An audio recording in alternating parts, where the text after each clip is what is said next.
আসসালামু আলাইকুম রহমতুল্লাহি ওবরকাতুহু। সম্মানিত দর্শক, সেনাবাহিনীর প্রধান জেনারেল ওয়াকারুজ্জামানকে নিয়ে কিছু খোলামেলা কথা বলা দরকার। এই মুহূর্তে তাকে নিয়ে যে অপপ্রচার চলছে অথবা তাকে কেন্দ্র করে যে প্রচার চলছে পক্ষে এবং বিপক্ষে, এটা আমাদের দেশের জন্য কতটা কল্যাণকর এবং তার জন্য কতটা ঝুঁকি, অর্থাৎ জেনারেল ওয়াকারের জন্য কতটা ঝুঁকি, তিনি আসলে কি করছেন, কি চিন্তা করছেন, তার শক্তি কতটুকু, সামর্থ্য কতটুকু এবং এই মুহূর্তে তার পক্ষে কতটুকু করা সম্ভব, এই বিষয়গুলো নিয়ে মোটামুটি খোলামেলা আলোচনা করব। আপনারা জানেন যে গত 14 মাসে আমাদের দেশে যে সর্বনাশগুলো ঘটে গেছে, সেই সর্বনাশের প্রেক্ষিতে এখন যে বিষয়গুলো নিয়ে আলোচনা হচ্ছে বা অতীতে হয়েছে এবং এখনো পর্যন্ত চলমান, তার মধ্যে 1 নম্বর হলো ডক্টর মোহাম্মদ ইউনূস কতদিন থাকবেন, তার এই সরকার কি সেনা সমর্থিত সরকার নাকি আমেরিকা সমর্থিত সরকার।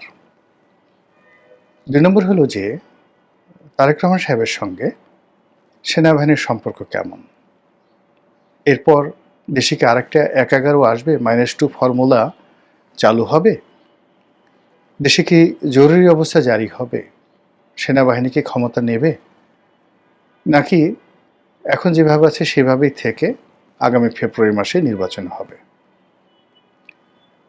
এর বাইরে সেনাবাহিনীর নেতৃত্বে জনাব ওয়াকারুজ্জামান এখন যেভাবে আছেন সেভাবে থাকবেন, নাকি ডিসেম্বর মাসে তিনি চলে যাবেন, নতুন কেউ আসবে বা তার আগে তাকে অবসরে পাঠানো হবে। আইসিটি কোর্টে মামলা হওয়ার পর তাকে নিয়ে দেশে এবং দেশের বাইরে বিভিন্ন লোক নানাভাবে তাকে উস্কানি দিচ্ছেন, অপমান করার চেষ্টা করছেন, ভয় দেখানোর চেষ্টা করছেন এবং তাকে প্রভোগ, মানে তার উপর চাপ সৃষ্টি করে প্রভোগ করে তাকে দিয়ে কোনো দুর্ঘটনা ঘটানোর চেষ্টা করছেন। আর এই অবস্থাতে এই মানুষটি ইতিহাসের সবচেয়ে একটা অসহায়তম অবস্থানে পৌঁছে গেছেন। তার নিজের ঢোল পেটানোর মতো অবস্থা তার নেই। এই কারণ হলো তিনি সৈনিক, কখনো গলাবাজ বা গলাবাজি করা তার পক্ষে সম্ভব নয়, আর এই প্র্যাকটিসও তার কখনো ছিল না। কাজেই তার প্রতিপক্ষের লোক যেভাবে নিরাপদ দূরত্ব থেকে দেশের বাইরে বা দেশের ভিতরে থেকে আড়ালে আবডালে টিপ্পনি কাটছেন, সেইভাবে সব পক্ষকে মোকাবেলা করার জন্য যে পরিবেশ এবং পরিস্থিতি দরকার তার একটিও তার অনুকূলে নেই। ফলে যে অসহায় অবস্থার মধ্যে তিনি পড়েছেন, সেই অসহায়ত্ব থেকে বের হয়ে তিনি কি জেনারেল জিয়াউর রহমানের মতো কিছু করবেন, এরশাদ সাহেবের মতো কিছু করবেন, তার অবস্থা কি জেনারেল আবুল মঞ্জুরের মতো হবে, নাকি জেনারেল খালেদ মোশাররফের মতো হবে, নাকি তিনি জেনারেল নুরুদ্দিন খানের মতো শান্তিপূর্ণ উপায়ে নিজের দায়িত্ব এবং কর্তব্য পালন করে তিনি ক্যান্টনমেন্ট থেকে সসম্মানে বের হয়ে অন্যান্য সেনা কর্মকর্তাদের মতো জীবনযাপন করবেন। এই বিষয়গুলো নিয়ে আমাদের আলোচনা করা উচিত, খোলামেলাভাবে আলোচনা করা উচিত। তার আগে আমাদের বুঝতে হবে যে তিনি আমাদের জন্য আসলে কি করেছেন। জেনারেল নুরুদ্দিন খান যেটি করেছিলেন তখনকার প্রেক্ষাপট আর জেনারেল ওয়াকারুজ্জামান যেটা করেছেন তখনকার প্রেক্ষাপটে দুটোর সঙ্গে যদি তুলনা করেন, ওয়াকারুজ্জামানের জন্য ঝুঁকি ছিল 99.99%, আর জেনারেল এরশাদের জন্য মানে ওই সময়টিতে যে পরিস্থিতি তৈরি হয়েছিল সেখানে জেনারেল নুরুদ্দিন খানের ঝুঁকি ছিল 1%, অনলি 1%। তো সেই ওয়াকারুজ্জামানকে আমরা এখন ট্যাগ দিচ্ছি ভারতের এজেন্ট, শেখ হাসিনার এজেন্ট। এটা আমাদের নিজেদের প্রতি আমরা জুলুম করছি। This is one.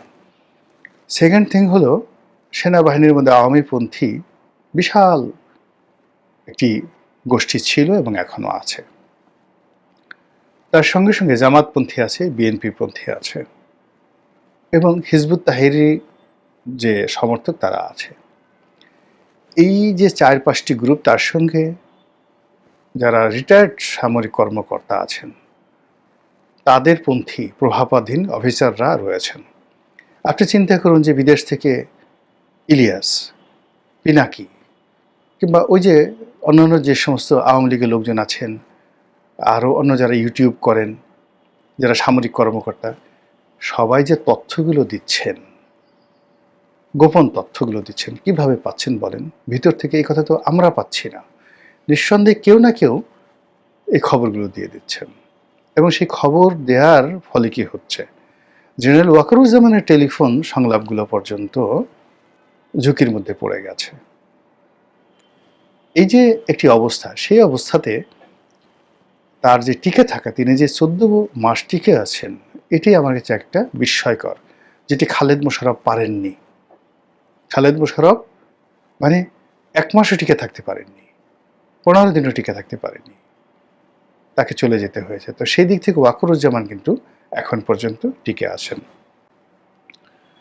2 নম্বর হলো যে তিনি ক্ষমতা যদি নিতে চাইতেন, তার জন্য সবচেয়ে সুন্দর সময় ছিল সেই 2024 সনের আগস্ট মাসের 5 তারিখে।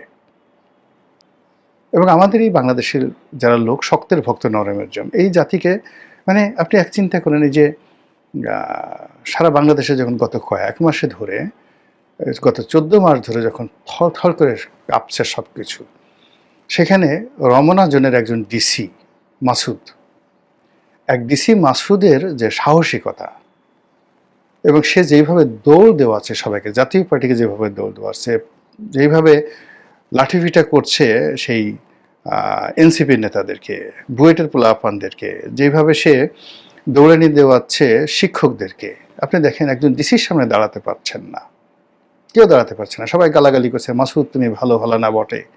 তো এই হলো লাঠির জোর। তো একজন পুলিশের রমনা জোনের ডিসি, সে শুধু সাহস দেখাচ্ছেন, আর সবাই কিভাবে পালাবে সেই পালানোর জন্য রীতিমতো পাগলামো করছে। তো সেখানে একজন সেনাবাহিনীর প্রধান যদি সাহস দেখান, বিশ্বাস করেন কাপড় চোপড়ে একজনও থাকবে না। কিন্তু মূল ব্যাপার হলো ওনার যে অবস্থা সেটা পারমিট করে না, সেটা হবে না।